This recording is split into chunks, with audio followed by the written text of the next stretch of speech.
Hello my dear students, welcome to Bohra chemistry academy BCA. आज के इस वीडियो में हम बात करेंगे नीट यूजी 2022 के केमिस्ट्री पेपर के बारे में। ये पेपर संडे को हुआ था 17 जुलाई 2022 को और हम यहाँ पे पेपर का कोड T2 डिस्कस करेंगे। ओके स्टूडेंट्स, यहाँ पे इस वीडियो में पार्ट 1 की बात करेंगे जिसमें सेक्शन ए का डिस्कशन किया जाएगा क्वेश्चन नंबर 51 से लेके क्वेश्चन नंबर 60 तक। इस वीडियो में हम इन क्वेश्चंस के आंसर्स, उनका एक्सप्लेनेशन, उनका डिफिकल्टी लेवल, साथ ही साथ ये भी देखेंगे कि वो क्वेश्चन कौन से चैप्टर से पूछे गए थे। ओके स्टूडेंट्स, तो चलिए आइए वीडियो की शुरुआत करते हैं। सबसे पहले बात करते हैं क्वेश्चन नंबर 51 की। ये एक इजी क्वेश्चन है, सरफेस केमिस्ट्री से पूछा गया है और यहाँ पे स्टेटमेंट्स दे रखे हैं और फिर स्टेटमेंट की बेसिस पे हमको आंसर देना है। क्या कहता है question number 51? Given below are the two statements. आपको दो स्टेटमेंट्स दे रखे हैं। ये जो स्टेटमेंट बेस्ड क्वेश्चन है ये कोलॉइड्स से पूछा गया है, कोगुलेशन से रिलेटेड है। देखिए क्या कहता है। Statement 1 says in the coagulation of a negative solve the flocculating power of the three given ions is in the order Al plus 3, then Ba plus 2 and then Na plus in the decreasing order. Okay. और इसके साथ साथ statement 2 भी given है। Statement 2 क्या कह रहा है?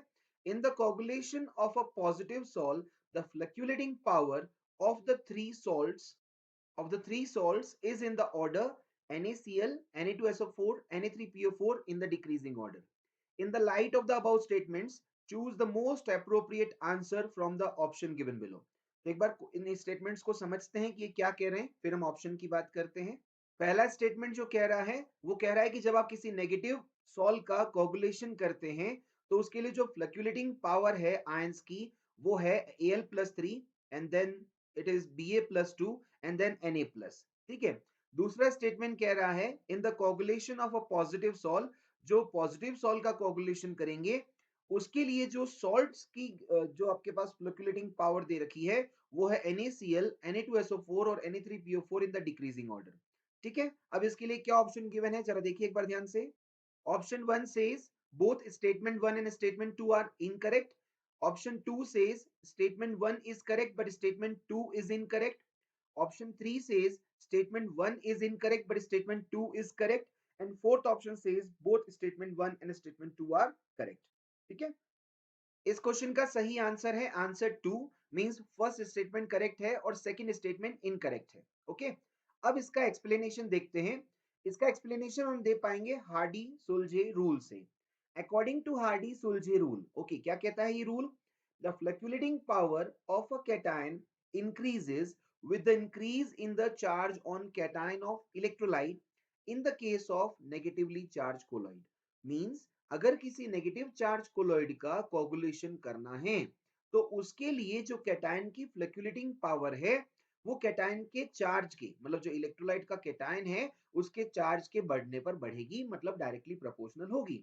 मतलब ये हुआ कि नेगेटिव चार्ज कोलॉइड को कोगुलेशन करने के लिए जो इलेक्ट्रोलाइट आप यूज करेंगे उसके कैटायन का चार्ज जितना बढ़ता जाएगा उस कैटायन की फ्लक्चुएटिंग पावर भी उतनी ही ज्यादा बढ़ती जाएगी। यहाँ पे आप देख सकते हैं Al प्लस 3 का चार्ज ज्यादा है Ba प्लस 2 से, Ba प्लस 2 का चार्ज ज्यादा है Na प्लस से, तो फ्लक्चुएटिंग पावर का ऑर्डर जो यहाँ दिया गया है वो बिल्कुल सही है। तो स्टेटमेंट 1 इज एब्सोल्युटली करेक्ट। अब आगे देखिए स्टेटमेंट 2। स्टेटमेंट 2 के लिए क्या एक्सप्लेनेशन दिया गया देखिए। Flocculating power of an anion increases with increase in the charge of anion on of electrolyte in the case of positively charged colloid. Means अगर आप किसी पॉजिटिव चार्ज कोलॉइड का कोगुलेशन करना चाहते हैं और उसके लिए जो इलेक्ट्रोलाइट का एनायन जो आपने लिया है उस एनायन का चार्ज जितना बढ़ेगा उस एनायन की फ्लक्चुएटिंग पावर भी उतनी ही ज्यादा बढ़ेगी। मतलब चार्ज ऑफ एनायन और fluctuating power of anion directly related है। इसका मतलब ये हुआ कि जो Cl माइनस है, जो NaCl सॉल्ट के अंदर प्रेजेंट Cl माइनस एनायन है उसकी फ्लक्चुएटिंग पावर सबसे कम है। Na2SO4 सॉल्ट के अंदर जो सल्फेट प्रेजेंट है, सल्फेट एनायन, उसकी फ्लक्चुएटिंग पावर Cl माइनस से ज्यादा है। और फॉस्फेट जो है, जो सोडियम फॉस्फेट सॉल्ट गिवन है उसके अंदर प्रेजेंट जो फॉस्फेट आयन है उसकी फ्लक्चुएटिंग पावर सबसे ज्यादा है। क्वेश्चन में ये ऑर्डर उल्टा दे रखा है। NaCl का फ्लक्चुएटिंग पावर ज्यादा बताया है Na2SO4 से और उसका ज्यादा बताया है Na3PO4 से।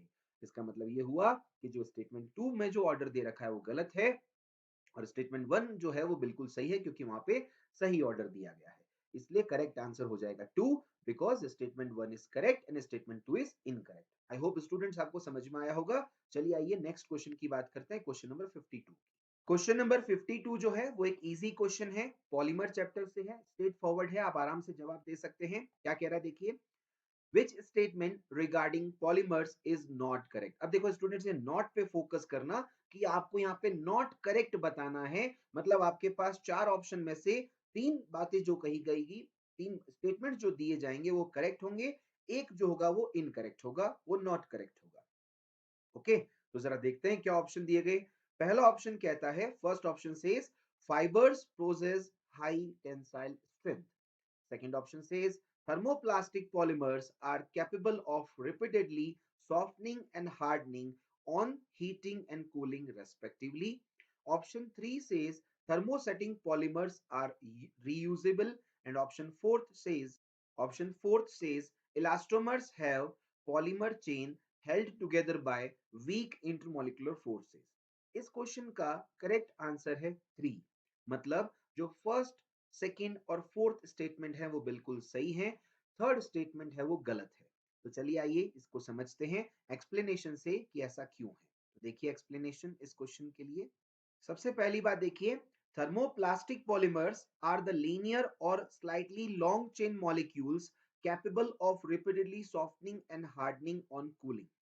ओके, तो यहाँ पे हम क्या कहना चाह रहे हैं कि जो थर्मोप्लास्टिक पॉलीमर्स होते हैं, देखो स्टूडेंट्स नाम से ही समझ में आ रहा है, थर्मोप्लास्टिक, हीट करने पर जो सॉफ्ट होते हैं, कूल करने पर जो हार्ड होते हैं, वो है थर्मोप्लास्टिक पॉलीमर्स। तो वो क्या है, वो लीनियर चेन या स्लाइटली लॉन्ग चेन मॉलिक्यूल्स होते हैं जो रिपीटेडली सॉफ्ट और हार्ड हो सकते हैं कूलिंग करने पर, हीट करने पर जो है सॉफ्ट हो जाएंगी, कूल करने पर हार्ड होंगे। तो इनके रिगार्डिंग जो बात कही गई है वो बिल्कुल सही कही गई है। ओके, अब आगे देखिए, thermosetting polymers are cross-linked or heavily branched molecules which on heating undergo extensive cross-linking in molds and again become infusible. These cannot be reused। तो देखिए ये बात गलत हो गई ना यहाँ पे। थर्मोसेटिंग पॉलीमर्स तो क्या होते हैं, क्रॉस लिंक्ड और हेविली ब्रांच्ड मॉलिक्यूल्स हैं। जब उनको हीट करोगे तो उनके अंदर एक्सटेंसिव क्रॉस लिंकिंग डेवलप हो जाएंगी और वो बहुत ज्यादा हार्ड हो जाएंगे और उनको फिर आप बार बार यूज नहीं कर सकते। ओके, और जबकि क्वेश्चन में कहा गया था कि थर्मोसेटिंग पॉलीमर्स आर रीयूजेबल, ये बात बिल्कुल ही गलत है। अब जरा एक बार बाकी ऑप्शंस को भी देख लेते हैं, उनके लिए करेक्ट स्टेटमेंट कैसे दे रखा है क्वेश्चन में। Elastomers have polymer chain held together by weak intermolecular forces, तो ये बात भी बिल्कुल सही है, ये ऑप्शन भी बिल्कुल सही कहा गया कि इलास्टोमर्स जो होते हैं उनके अंदर जो पॉलीमेरिक चेन होती है वो वीक इंटरमॉलिक्यूलर फोर्सेस से बॉन्डेड रहती है। सबसे वीकेस्ट इंटरमॉलिक्यूलर फोर्स जिनमें है वो इलास्टोमर्स होते हैं। ओके, फिर आते हैं फाइबर्स। फाइबर्स में क्योंकि बॉन्डिंग स्ट्रांग होती है, सबसे strongest intermolecular force of attraction है, इसलिए इनका टेंसाइल स्ट्रेंथ भी हाई है। तो ये वाली बात भी बिल्कुल सही है। ओके स्टूडेंट्स, तो हमने ये भी समझा कि जो ऑप्शन करेक्ट है वो क्यों करेक्ट है और जो करेक्ट नहीं है वो क्यों करेक्ट नहीं है। ओके, चलिए आइए अब नेक्स्ट क्वेश्चन की बात करते हैं, क्वेश्चन नंबर 53। क्वेश्चन नंबर 53 जो है वो भी एक इजी क्वेश्चन है। इसको हम कह सकते हैं कि आइसोमेरिज्म से पूछा है, जनरल ऑर्गेनिक केमिस्ट्री से, और हम इसको एसएन जो एल्किल हैलाइड्स के अंदर भी थोड़ा बहुत स्टीरियोकेमिस्ट्री की बात करते हैं, वहां से भी हो जाएगा। तो बेसिकली ये stereo isomerism plus alkyl halide से मिक्स क्वेश्चन पूछा गया है ऑर्गेनिक केमिस्ट्री से, बट ये इजी क्वेश्चन है, आप इसको इजीली कर सकते हैं। क्या कहता है question number 53, the incorrect statement regarding chirality is. Chirality से रिलेटेड इनकरेक्ट स्टेटमेंट, देखो स्टूडेंट फिर से यहाँ पे फोकस करना, इनकरेक्ट स्टेटमेंट पूछा है, मतलब चार ऑप्शन में से एक ही गलत है, बाकी तीन सही हैं। तो जो गलत है उसको आपको आइडेंटिफाई करना है, वो कौन सा है। Option first says the product obtained by SN2 reaction of haloalkane having chirality at the reactive site shows inversion of configuration। जो प्रोडक्ट ऑब्टेन्ड होता है SN2 रिएक्शन ऑफ हेलोएल्केन में, उसमें जो रिएक्टिव साइट है उसकी कायरलिटी जो है, जो बात करते हैं उसमें इन्वर्जन ऑफ कॉन्फ़िगरेशन शो होता है। दूसरा ऑप्शन कहता है enantiomers are superimposable mirror images of each other. Enantiomers क्या होते हैं, सुपर इम्पोजिबल मिरर इमेजेस होते हैं एक दूसरे की। ओके, इसी तरह से जब हम बात करें ऑप्शन 3 की, तो ऑप्शन 3 क्या कहता है देखिए, option 3 says a racemic mixture shows zero optical rotation, जो रैसमिक मिक्सचर होता है उसका ऑप्टिकल रोटेशन 0 होता है। और ऑप्शन 4 कहता है SN1 reaction yields 1:1 mixture of both enantiomers. SN1 reaction में 1:1 मिक्सचर मिलता है दोनों एनेंशियोमर्स का। ओके, इस क्वेश्चन का करेक्ट आंसर है ऑप्शन 2। अभी कैसे आया तो हम इसका एक्सप्लेनेशन देखते हैं और सारे ऑप्शंस को अच्छे से अंडरस्टैंड करते हैं कि जो करेक्ट है वो क्यों करेक्ट है और जो करेक्ट नहीं है वो क्यों करेक्ट नहीं है। तो देखिए ध्यान से आगे। सबसे पहले देखिएगा, पहला ऑप्शन जो कहता है कि SN2 reaction of haloalkane proceeds with the inversion of configuration. जब हम हेलो एल्केन की बात करते हैं तो उनकी जो न्यूक्लियोफिलिक सब्स्टिट्यूशन रिएक्शन का जो SN2 मैकेनिज्म होता है, मतलब जो SN2 रिएक्शन होती है उसमें उसकी स्टीरियोकेमिस्ट्री की जब हम बात करें तो ये बात क्लियर हो जाती है कि SN2 रिएक्शन की स्टीरियोकेमिस्ट्री बताती है कि यहाँ पे इन्वर्जन ऑफ कॉन्फिगरेशन होता है। जो प्रोडक्ट मिलता है उसकी कॉन्फिगरेशन रिएक्टेंट से बिल्कुल ऑपोजिट होती है, तो हम कहते हैं इन्वर्जन ऑफ कॉन्फिगरेशन हो गया है। अब आगे देखिए, enantiomers are the stereoisomers that are non-superimposable mirror images of each other। मतलब enantiomers ऐसे stereoisomers हैं जो एक दूसरे की मिरर इमेजेस तो हैं लेकिन एक दूसरे पर सुपर इम्पोज नहीं करते हैं। Non super imposable mirror images को ही enantiomers कहा जाता है, जबकि यहाँ कह रहा है कि enantiomers तो सुपर इम्पोजेबल मिरर इमेजेस होते हैं, तो ये बात बिल्कुल गलत है। ओके, अब एक बार नेक्स्ट देखिए। Next says a racemic mixture is an equimolar mixture of D and L forms optically active isomers are enantiomers, so it shows zero optical rotation। जब हम रैसिमिक मिक्सचर की बात करते हैं तो रैसिमिक मिक्सचर एक इक्विमोलर होता है। इक्विमोलर का मतलब क्या है? दोनों के मोल्स सेम होते हैं, दोनों की कंसंट्रेशन सेम है। कौन दोनों? एक डी फॉर्म और एक एल फॉर्म। क्या है दोनों ये ऑप्टिकली एक्टिव आइसोमर्स हैं। अब दोनों जो ऑप्टिकली एक्टिव आइसोमर्स हैं या एनेंशियोमर्स हैं, इनका आप इक्वल अमाउंट लेंगे, इक्वल कंसंट्रेशन लेंगे, इक्वल मोलैरिटी लेंगे, तो ऑब्वियसली जब आप इनको इक्वल अमाउंट में मिलाएंगे तो उस मिक्सचर का ऑप्टिकल रोटेशन 0 आएगा।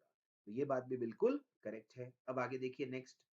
इसी तरह से क्या कह रहे हैं? SN1 reaction of haloalkane and other organic compounds proceed with the racemization of configuration that yields racemic mixture, that is 1:1 mixture of both the enantiomers। जब हम हेलोएल्केन की और दूसरे ऑर्गेनिक कंपाउंड्स की SN1 रिएक्शन की बात करते हैं तो हमें अच्छे से पता है SN1 की स्टीरियोकेमिस्ट्री बताती है कि उसमें रेसिमाइजेशन ऑफ कॉन्फ़िगरेशन होगा। रेसिमाइजेशन ऑफ कॉन्फ़िगरेशन का मतलब क्या है? उस रिएक्शन में रेसिमिक मिक्सचर का फॉर्मेशन होगा। रेसिमिक मिक्सचर क्या होता है? तो रेसिमिक मिक्सचर जैसा कि मैंने ऊपर अभी कहा वो 1:1 मिक्सचर है बोथ द एनेंशियोमर्स का।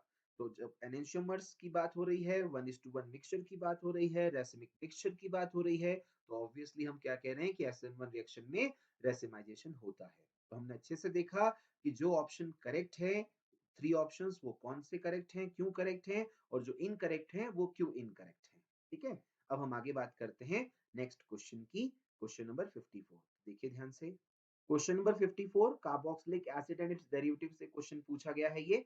इसमें भी क्या कह रहा है कि आपके पास ग्रिग्नार्ड रिएजेंट है और एक इजी क्वेश्चन है ये भी, आप आराम से इसका आंसर दे सकते हैं। इसमें क्या कह रहा है देखिए ध्यान से कि ग्रिग्नार्ड रिएजेंट की रिएक्शन आप करवा रहे हो CO2 के साथ ड्राई ईथर की प्रेजेंस में। यहाँ पे आपके पास कंपाउंड Y बनता है जिसका हाइड्रोलाइसिस करने पर आपके पास कार्बोक्सिलिक एसिड ऑब्टेन्ड होता है। आपसे पूछा गया what is Y in the above reaction. Above reaction के अंदर Y क्या है? आपके पास 4 ऑप्शन दे रखे हैं। पहला option R3CO Mg+X, second option RCOO X plus, third option RCOO whole twice Mg and fourth option RCOO Mg+X। Okay, इस question का करेक्ट आंसर है 4। अभी कैसे आया? तो जो सिंपल रिएक्शन आपके सामने लिखते हैं, जैसे आपको सारी कहानी समझ में आ जाएगी, मैकेनिस्टिक पॉइंट ऑफ व्यू से भी समझ में आ जाएगा, बॉन्ड क्लीवेज भी क्लियर हो जाएगा। तो देखिए इसका एक्सप्लेनेशन जिससे पता चलेगा कि fourth as a Y product form कैसे हुआ।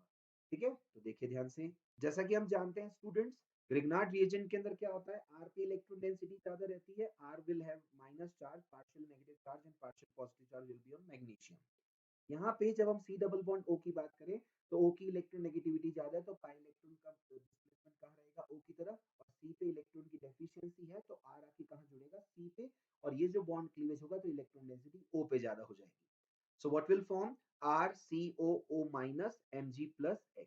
ओके, Mg प्लस कहाँ जुड़ा, O माइनस के साथ, R माइनस कहाँ जुड़ा, C के साथ। तो आपके पास Y क्या फॉर्म हुआ, R C double bond O, O minus Mg plus X, और you can say RCOO minus Mg plus X। This is your intermediate compound Y।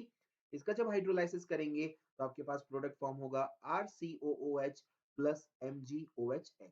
Okay, तो यहाँ पे जो Y फॉर्म हो रहा है वो कौन है, RCOO minus Mg plus X। Okay students, तो आपको समझ में आ गया होगा कि इसमें करेक्ट आंसर Y जो दे रखा है वो प्रोडक्ट क्या है, intermediate RCOO minus Mg plus X। अब आगे बात करते हैं, तो ध्यान से देखिए। क्वेश्चन नंबर 55 सॉल्यूशन चैप्टर से पूछा गया एक इजी क्वेश्चन है, आप आराम से इसका आंसर दे सकते हैं अगर आपको डेफिनेशन क्लियर है।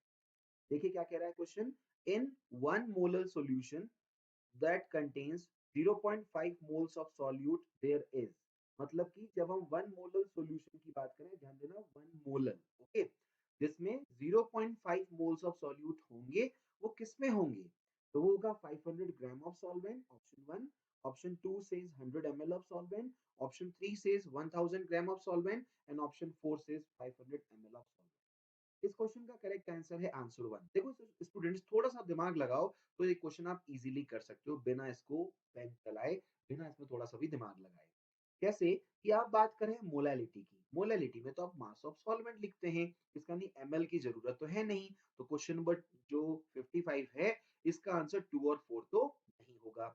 अब क्योंकि 1 मोलर सॉल्यूशन वो होता है जिसमें 1 मोल होता है 1000 ग्राम के अंदर ऑफ सॉल्वेंट के अंदर, तो यहाँ पे 0.5 मोल कहा है, यानी 1 मोल का आधा मोल कहा है, तो आंसर हो जाएगा फर्स्ट। थर्ड नहीं हो सकता, क्योंकि वो थर्ड में तो कब होगा, जब आपके पास 1000 ग्राम के अंदर 1 मोल है, जबकि क्वेश्चन में कह रहा है कि आपके पास मोल कितने हैं, 0.5 मोल है, तो करेक्ट आंसर आएगा फर्स्ट। अब एक बार इसका एक्सप्लेनेशन भी देख लेते हैं कि दूसरे तरीके से अगर हम इसको सिस्टमेटिकली सॉल्व करें तो इसका एक्सप्लेनेशन क्या होगा। तो देखिए, the see the explanation of this question।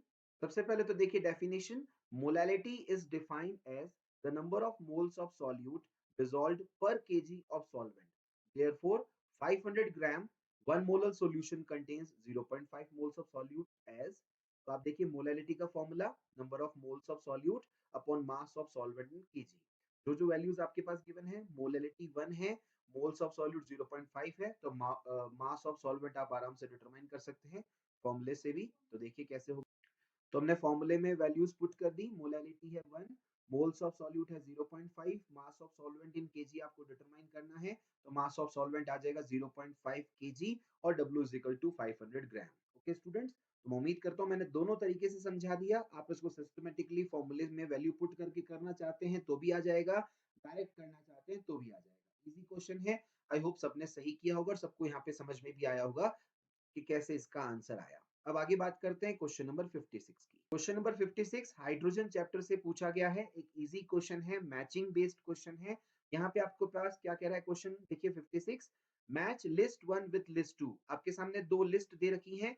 List 1 में हाइड्राइड्स का नाम दे रखा है, एक्चुअली उनका फॉर्मूला दे रखा है हाइड्राइड्स का। लिस्ट 2 में उन हाइड्राइड्स का नेचर बता रखा है कि वो किस टाइप के नेचर के हैं। देखिए क्या कह रहा है, लिस्ट 1 आपके पास है MgH2, that is magnesium hydride, GeH4 germanium hydride, B2H6 that is diborane, and HF that is hydrogen fluoride और hydrofluoric acid।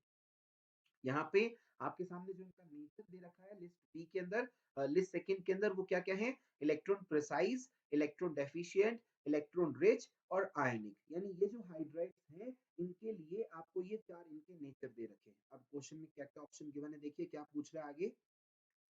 Question says choose the correct answer from the option given below. Option क्या है, option first says A का third, B का second, B का first, सी का second, D का fourth. Option to says A का first, B का second, C का फोर्थ, डी का थर्ड।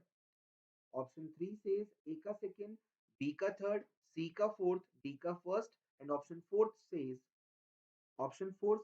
ए का फोर्थ, बी का फर्स्ट, सी का सेकंड और डी का थर्ड। इस क्वेश्चन का करेक्ट आंसर है आंसर 4, मींस ए का फोर्थ, बी का फर्स्ट, सी का सेकंड और डी का थर्ड। अभी कैसे आया तो हम एक्सप्लेनेशन देखते हैं। सबसे पहले बात करें मैग्नीशियम हाइड्राइड की, तो हम अच्छे से जानते हैं कि एस ब्लॉक के एलिमेंट जो हाइड्राइड बनाते हैं वो आयनिक नेचर के होते हैं, दे आर आयनिक हाइड्राइड। तो MgH2, magnesium being the S block element, the hydride form is MgH2 and it is an ionic hydride। Okay, next GeH4 germanium hydride की जब हम बात करें, it is an electron precise covalent hydride. Electron precise क्या होता है? देखो, covalent hydride वो है जो एक्चुअली पी ब्लॉक एलिमेंट्स बनाते हैं जिनमें कोवेलेंट बॉन्ड का फॉर्मेशन है। इलेक्ट्रॉन प्रिसाइज का मतलब है कि उनके पास ना तो इतने ज्यादा इलेक्ट्रॉन डेंसिटी हाई है कि वो इलेक्ट्रॉन रिच है, ना इलेक्ट्रॉन की कमी है इसलिए वो इलेक्ट्रॉन डेफिशिएंट है। Means they are electron precise hydride, which means that they are neither electron rich nor they are electron deficient। वो इलेक्ट्रॉन रिच भी नहीं है, वो इलेक्ट्रॉन डेफिशिएंट भी नहीं है। आगे देखिए, इसी तरह से हम क्या कहेंगे, B2H6 is an electron deficient covalent hydride. हम अच्छे से जानते हैं डाइबोरेन जो है, boron being the 13 group element, electron density इसमें कम रहेगी, इलेक्ट्रॉन जो है 8 से कम है, ऑक्टेट इनकम्प्लीट है, तो इलेक्ट्रॉन डेफिशिएंट कोवेलेंट हाइड्राइड है। ठीक है। And HF is an electron rich covalent hydride due to the presence of lone pair of electrons। तो इलेक्ट्रॉन रिच हाइड्राइड वो होते हैं जो कि जिनके पास इलेक्ट्रॉन डेंसिटी हाई है, lone pair of electrons present है। तो HF जो है वो इलेक्ट्रॉन रिच हाइड्राइड है, diborane electron deficient covalent hydride है, GeH4 electron precise covalent hydride है, और MgH2 एक आयनिक हाइड्राइड है। ओके स्टूडेंट्स, अब आगे बात करते हैं नेक्स्ट क्वेश्चन नंबर 57 की। क्वेश्चन नंबर 57 कार्बोनिल कंपाउंड्स की फिजिकल प्रॉपर्टीज पे पूछा गया एक इजी क्वेश्चन है जो आप आराम से आंसर दे सकते हैं। स्टेटमेंट बेस्ड क्वेश्चन है। क्या कहता है question number 57? It says given below are the two statements. आपके सामने टू स्टेटमेंट दे रखे हैं। Statement 1 says the boiling points of aldehyde and ketone are higher than hydrocarbon of comparable molecular masses because of weak molecular association in aldehydes and ketones due to dipole-dipole interaction। ठीक है। जो boiling points हैं aldehyde और ketone के वो ज्यादा हैं as compare to hydrocarbon of comparable molecular mass. क्यों? क्योंकि इनमें वीक मॉलिक्यूलर एसोसिएशन होता है। इनमें किनमें? एल्डिहाइड और कीटोन्स में। किस वजह से? डाइपोल डाइपोल इंटरेक्शन की वजह से। अब देखिए स्टेटमेंट 2 क्या कहता है, एक बार देख लेते हैं, फिर ऑप्शन क्या कहते हैं, फिर इसके आंसर और इसके एक्सप्लेनेशन को समझते हैं। Statement 2 says the boiling points of aldehyde and ketone are lower than alcohols of similar molecular masses due to absence of hydrogen bonding। जो एल्डिहाइड और कीटोन है उनके जो बॉइलिंग पॉइंट्स है वो अल्कोहल के कंपैरिजन, अल्कोहल जो सिमिलर मॉलिक्यूलर मासेस वाले होते हैं उनके कंपैरिजन में कम है क्योंकि इनमें हाइड्रोजन बॉन्डिंग नहीं है। इनमें एल्डिहाइड और कीटोन में हाइड्रोजन बॉन्डिंग नहीं होता, एब्सेंट होता है, इस वजह से उनके बॉइलिंग पॉइंट अल्कोहल से कम होते हैं। अब क्या कह रहा है question, in the light of the above statements choose the most appropriate answer from the option given below. आपके सामने ऑप्शन दे रखे हैं, उसको उसमें से आपको बेस्ट ऑप्शन को सेलेक्ट करना है। देखिए क्या है options. Option 1 says both statement 1 and statement 2 are incorrect, sorry, state option 2 says statement 1 is correct but statement 2 is incorrect। option 3 says statement 1 is incorrect and statement 2 is correct, and option 4 says statement 1 and statement 2 are correct। okay, इस question का correct answer है 4, means statement 1 and statement 2 are correct. अब कैसे जरा उसको समझते हैं explanation से।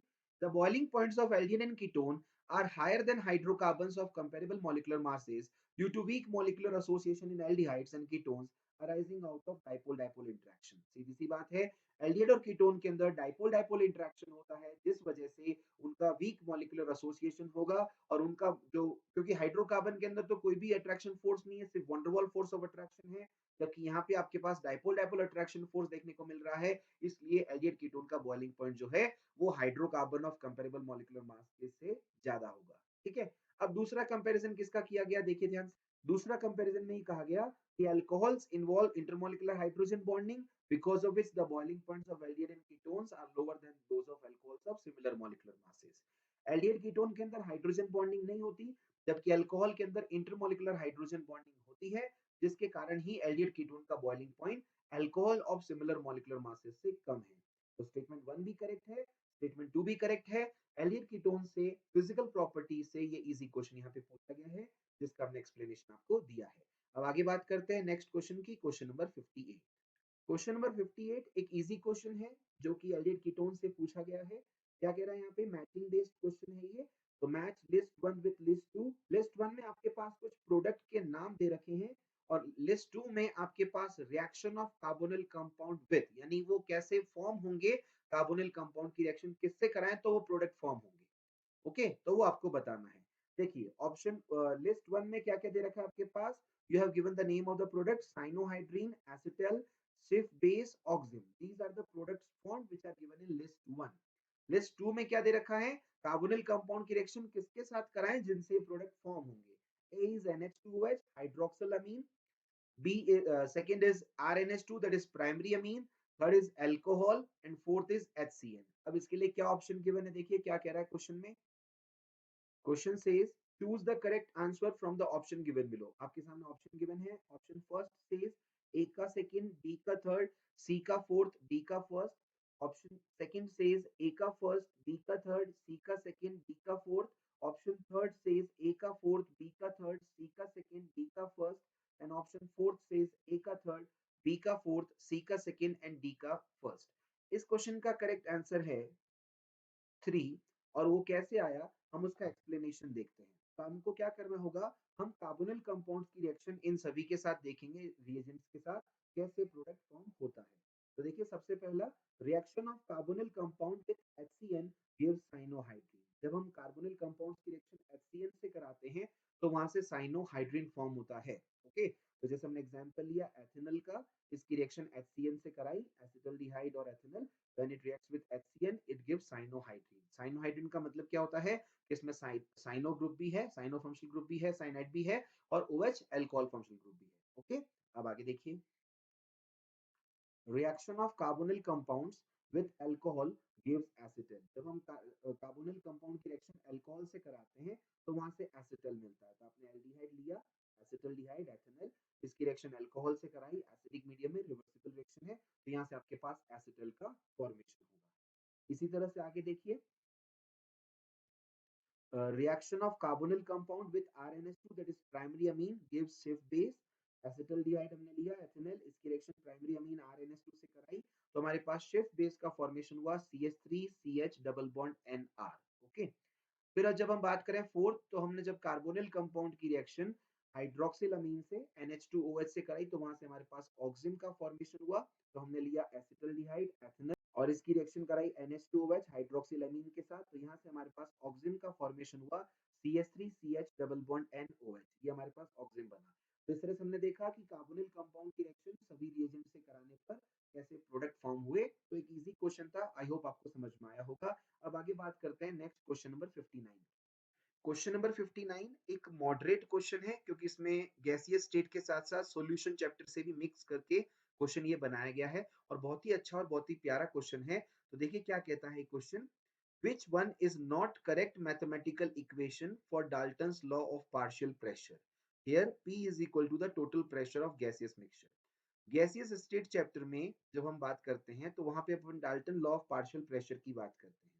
उसके लिए यहाँ पे कहा गया है कि कौन सा करेक्ट मैथमेटिकल फॉर्म इक्वेशन नहीं है। Okay, option first says P is equal to N1 RTV plus N2 RT upon V plus N3 RT upon V। Option 2 says Pi is equal to XIP। Option 3 says Pi is equal to Xi Pi naught। And option 4 says P is equal to P1 plus P2 plus P3। अब आगे क्या कह रहा है देखिए question में, where Pi is equal to partial pressure of ith gas, Xi is equal to mole fraction of ith gas in the gaseous mixture, where Pi naught is the pressure of ith gas in pure state। इस question का correct answer है option 3। Option 3 जो है वो correct form नहीं दिखा रहा है। अब इसको जरा समझते हैं कैसे। सबसे पहली बात, जब हम Dalton's law of partial pressure की बात करते हैं तो Dalton law of partial pressure क्या कहता है, it states that the total pressure exerted by the mixture of non-reacting gases is equal to the sum of partial pressure of the individual gases। जो P total आएगा gaseous mixture जो non reactive gases का mixture है उसका total pressure जो आएगा वो आएगा P1 plus P2 plus P3। Okay, अब आगे देखिए, फिर जब हम इसके बाद बात करें पार्शियल प्रेशर की डेफिनेशन की, तो पार्शियल प्रेशर की डेफिनेशन से हमें क्या पता है, also the partial pressure of the gas is equal to the product of mole fraction of gas and pressure of gaseous mixtures। Okay, so Pi, that is the partial pressure of ith gas, is equal to mole fraction of ith gas into P, where Pi and Xi are the partial pressure and mole fraction of ith gas respectively, and this P is the total pressure। अब आगे देखिए ध्यान से, फिर जैसा कि मैंने अभी देखा P total क्या आता है, P total is the sum of partial pressure of all the gases present। So P total is equal to P1 plus P2 plus P3। P1 क्या हो जाएगा, PV is equal to nRT, gaseous friction क्या लिख सकते हैं, P1 is equal to N1 RT upon V P2 is equal to N2 RT upon V and P3 is equal to N3 RT upon V. RT upon V अगर हम common ले लेंगे तो P total क्या आ जाएगा N1 plus N2 plus N3 RT upon V.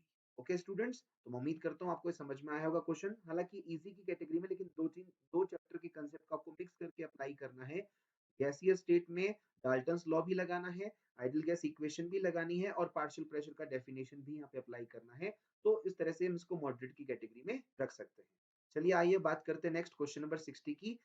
तो देखते ही देखते हम आ गए क्वेश्चन नंबर 60 पे, जो कि इस पेपर का, इस वीडियो का सेक्शन ए का क्वेश्चन नंबर लास्ट 60 क्वेश्चन है, लास्ट क्वेश्चन है, जो कि आपसे पूछा गया है केमिस्ट्री इन एवरीडे लाइफ से, और एक इजी क्वेश्चन की कैटेगरी में ये क्वेश्चन है। ठीक है, क्या कहता है क्वेश्चन? यहाँ पे आपके पास मैचिंग वाला, मैचिंग बेस्ड क्वेश्चन है, जिसमें लिस्ट वन में आपके पास ड्रग की क्लास दे रखी है और लिस्ट टू के अंदर वो ड्रग मॉलिक्यूल दे रखा है।